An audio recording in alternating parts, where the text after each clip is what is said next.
let me put it this way. The virus didn't wreck the economy. The virus didn't destroy our lives. The virus didn't do those things. The government did. It's the government that did those things. Oh, the virus shut down the economy. No, it didn't. The government did. When you look back at this, or how, because listen, you're one of the big names that fought for the release of these Pfizer documents that allowed people to see actual empirical data while they were trying to seal them, which started a lot of debates during COVID, which has led to us now sitting here. And I just have to go for you. Like, we're having a moment of faith or crisis with three divisions of people, and it all comes down to the term trust the science, right? Because that term was just buried. It was buried on us every single day. You couldn't turn 3 feet. And now you have people who will either implicitly always trust the science, people who will go about their normal days, or people who will never feel that social contract will be repaired again. And how big do you feel that the media was complicit in that? So I wanted to bring in Aaron Siri. He's a managing partner at Siri and Glimpstead LLP, but he's also the author of Amen, The Religion of Vaccines, and a friend of the show. Aaron, what's going on, my man? Good to see you. You too, buddy. When I looked at that last week, and obviously the 3 hours were kind of, comical at some moments, and at other times you're sitting there going, is this really how government is functioning right now? I wanted to know your thoughts, your deep history of, going after the government just to release Pfizer data up until now, seeing Dr. Fauci sit there. What was your takeaway, if anything, where you just went either thank God or what is going on? You mean in terms of that hearing? Yes, sir. First of all, government not functioning is the norm. Government doesn't function well. In fact, when government does function, that's when it's a surprise.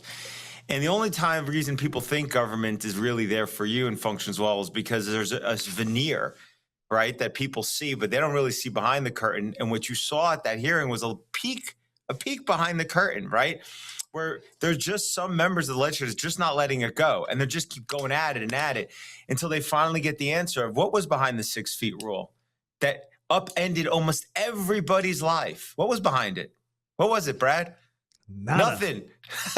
Nothing. Right? Mike, it's like some kid came up with a brain fart and we just destroyed the world for it. It was almost like when little kids have playtime, they come up with magical rules and then they go and take all the dolls and they destroy each other with it. That's what these adults did to America, to Canada, to other countries. We're going to put stickers on the floor and make you all stand in these weird lines, right? We're going to make it so that your kids have to wear face diapers so they can't actually learn how to speak, right? Because they're not watching other people's mouths lose for the first years of their life. But really Fauci's not, it's not about Fauci for anybody who's upset. Like you said, some people are upset you're attacking Fauci, right? It's not about Fauci. The point is that no government official, certainly no public health official, should act this way. They should respect people's individual and civil rights. They should never mandate. They should recommend. And they should stop engaging in gain-of-function research. And they should stop making up recommendations that have no foundation in reality. I think the hardest thing to watch for me personally was that I couldn't have any humanity for Anthony Fauci as he's sitting there, because usually I can find even the empathy in those darkest moments. But what's your takeaway when you see somebody, okay? Because they called it diaries. That was just a Republican PR spin to make this look like a salacious, that he's in bed going, oh my God, today I met Taylor Swift. She's the greatest. They really did that. But good impersonation. At the end of the day, he's sitting there writing these kind of, notes at the end of his day to send him back home so that in 20 years he can write a book. What was the biggest takeaway from what those notes said personally? Like, what do you think the most damaging message that he said personally versus what was said publicly? Well, there's a lot in that regard. There's what he wrote about. It's basically on every single piece of guidance that he gave, from masks to vaccines to transmission to mandates. And I'm going to assume, I don't live in the dude's mind, thank God, but I'm going to assume that when he took those notes, that's what he really believed. That's what he really thought, right? Because he was intending to write his memoir. And presumably he wanted his memoir to reflect reality, even when it's hard, dark, cold, whatever it was. And so, going out and giving these guidance that basically, let me put it this way. The virus didn't wreck the economy. The virus didn't destroy our lives. The virus didn't do those things. The government did. It's the government that did those things. Oh, the virus shut down the economy. No, it didn't. The government did. And who did that? He did that. Him along with his cohorts, right? So he's responsible for so much of the harm that we witnessed. Who shut down the hospitals? He did, right? If you went to a typical hospital during the height of COVID, they were empty everywhere because they shut all the wards down. They shut everything down. Why? Why'd they do that? Because of, in part, people like Anthony Fauci. He was kind of the head of it. So it's disturbing to read that he's writing something. I'll tell you one of the moments of the hearing that really struck out for me. It's when I think it was Senator Morano says to him, it tells a story of a mom and a dad and one of their kids. They go to a football game for their son, and they're in the stands in the middle of nowhere, all the way in the corner, away from everybody. They're just not wearing masks. And they get arrested and hauled out in handcuffs like criminals. Who did that? He did that. I love that clip of him. You know my favorite part of what she says in that interview with RFK Jr.? Isn't it 3 minutes of the wildest back and forth? Like, that was not supposed to be on TV. It's 21 minutes, by the way. The clip's 21 minutes total. There's like 3 minutes. You should see the whole 20 minutes. It's not... my favorite part is when she says to Secretary Kennedy, RFK Jr., she said, we at CNN, we are something like that. We don't censor. We don't, we reported, we did not let folks not speak. And then a minute later, she said, sir, I'm not going to let you just sit here and say things that aren't true. Well, which one is it? Do you let both sides or other, do you let people have a platform to actually say what they want to say? If the ideology doesn't coexist. In her own moment, it's incredible. And her thing about there's study after study after study after study that show that vaccines. She was talking about vaccines and autism. She goes, sir, I'm not going to let you sit here and say that. There's endless studies, right? And he goes, and he said, and she go, and then Secretary Kennedy says to her, "You're wrong. There aren't studies for any of the infant vaccines." And she says, "I'm not going to debate you," which is the most incredible response. You made a declaratory statement to the sitting secretary of HHS. He says you're wrong, and their response is, "You're wrong, and I won't debate you. You have to just accept what I'm saying." I mean, that's what she's saying to him, and she's wrong. There are no studies that show that DTaP, that Hib, that Hep B, that PCV and that IPV, each injected 3 times each in the first 6 months of life, don't cause autism. In fact, the studies that do exist show there is a correlation. When you look back at this, or how, because listen, you're one of the big names that fought for the release of these Pfizer documents that allowed people to see actual empirical data while they were trying to seal them, which started a lot of debates during COVID, which has led to us now sitting here. And I just have to go for you. Like, we're having a moment of faith or crisis with 3 divisions of people, and it all comes down to the term trust the science, right? Because that term was just buried. It was buried on us every single day. You couldn't turn 3 feet. And now you have people who will either implicitly always trust the science, people who will go about their normal days, or people who will never feel that social contract will be repaired again. And how big do you feel that the media was complicit in that? Oh my gosh, the media was terrible. Most of the legacy media was horrible. I mean, as Bobby just said on CNN, the purpose of the media, this quote unquote fourth estate, right, is to hold government accountable, not be pom-pom cheerleaders for what they have to say. The federal government, state governments already have all our money, right? They basically take it from us by force, whether we like it or not. In other contexts, by the way, that's called theft.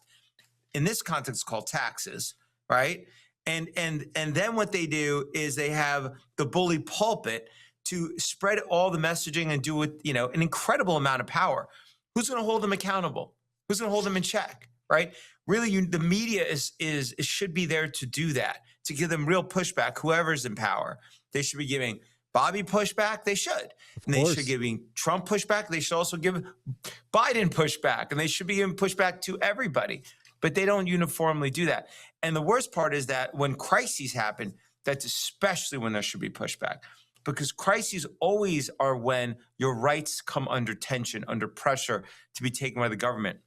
You don't have to worry about your rights being taken away when things are good and everything's fine. It's exactly when there are moments of danger, when there are moments of stress, when there's a threat, you name it, like a pandemic.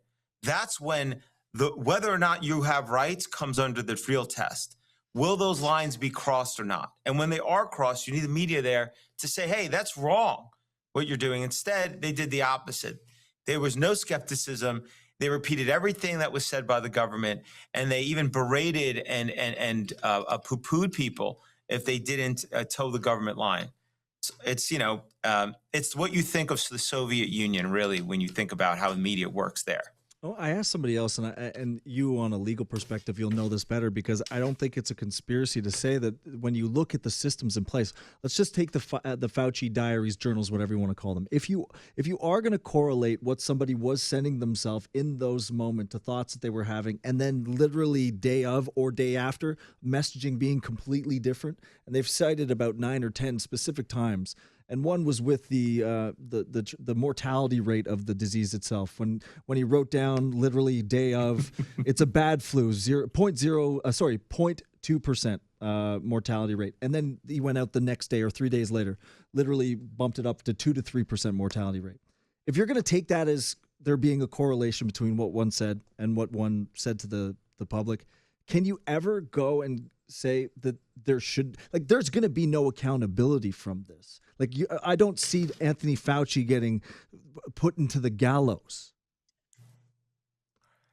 This is exactly why the media is so important, because oftentimes government officials, when they lie, can't be held accountable.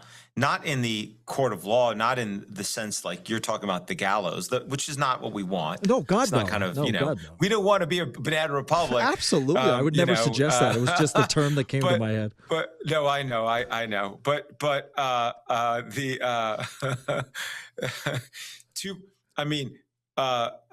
if you add up all the harm, the punishment due to Dr. Fauci and those of his kin is, I don't know, there's, I think justice ends up getting served, whether it's this world or the next. But let's put that aside. But you're right. He wrote in his diary, I believe he wrote, a mortality 0.2 to 0.3. And then he, I think days later, testified before Congress. Yeah. I believe he said 2% mortality. Well, it's quite a big difference. 0.2 to 0.3% of mortality after being infected, right? Not of the whole country, means you're in flu territory. Okay. We don't shut the country down for flu. And the other thing, 2% is just a very bad flu, a very, very bad flu season. But what he also never points out, by the way, is that what were the ages of those passing away?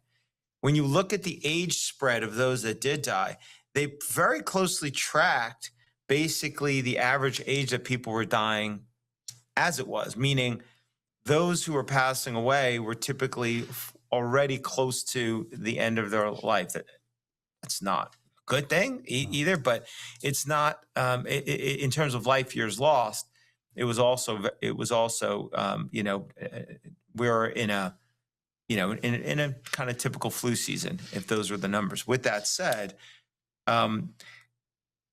he shouldn't be lying to the public if he thinks this and says that. But he wanted to push his agenda. In terms of justice, if I could bring a lawsuit and just get attorney's fees or $1 for every time the government lied to you, I'd be rich.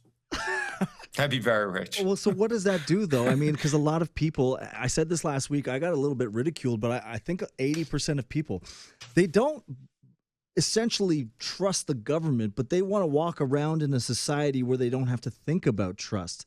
Do you know what I mean? They want to walk around where that's the last thing on their menu. They want to be able to pay their bills, work their job, have a good life with their kids. And the last thing on the menu is going, oh, well, do I have to really do a deep dive today to trust? So when you have this kind of inflated idea of trust the science, and you have two counterparts, right? You have Fauci going, you got to trust the science. And then you have Robert Redfield, the guy who was CDC director before, being like, well, that's antithetical to science because we're always trying to prove, not actually believe. Is there ability to come back to trust the science, or is that just a term that is forever now dead to us? I think when science gets back to the place that it understands that everything essentially, is constantly to be tested, probe, push, will accept debate, criticism, that's what science should be. The idea that science is static is, as Redfield said, antithetical to science.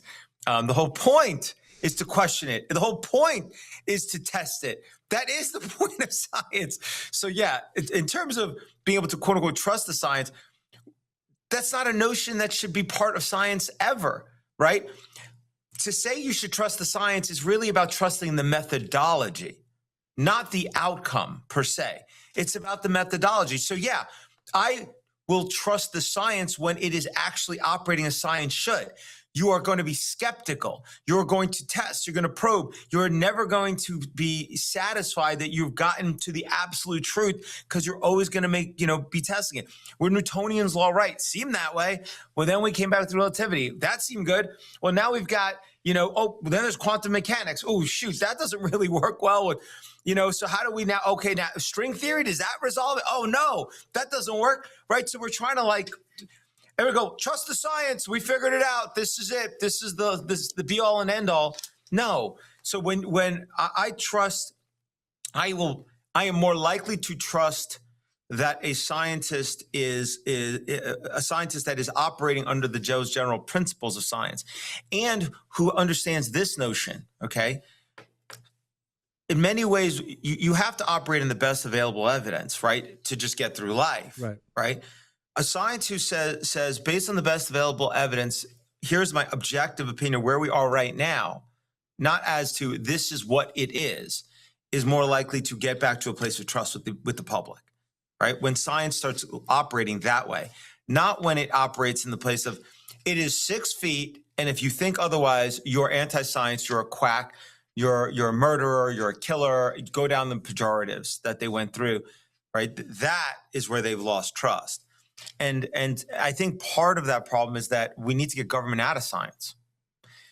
When a scientist makes a pronouncement, it's the scientist who is just in a university setting they are always trying to, they have the theories they come up with and they're beholden to them, but there are other scientists who can push back them. And it's a battle because they want to outdo each other.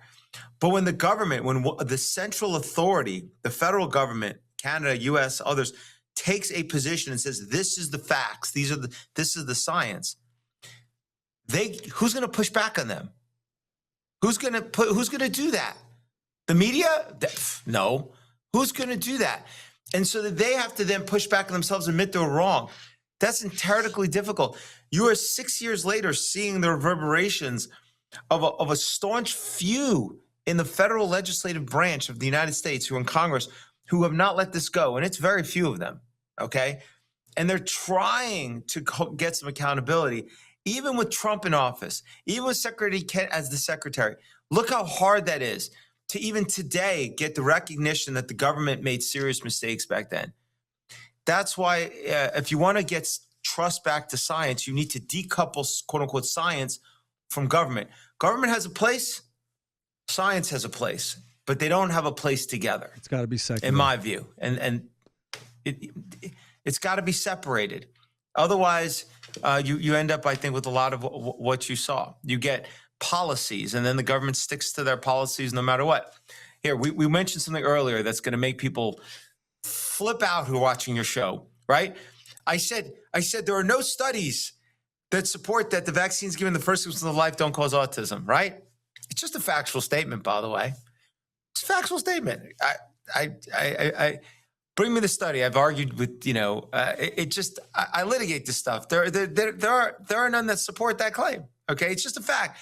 Some people get an emotional reaction to that. Of course. They'll get really upset watching your show. I bet people are turning you off right now. Sorry, I ruined your show, Brad. Sorry I did that to you, buddy. You're censored. It's done.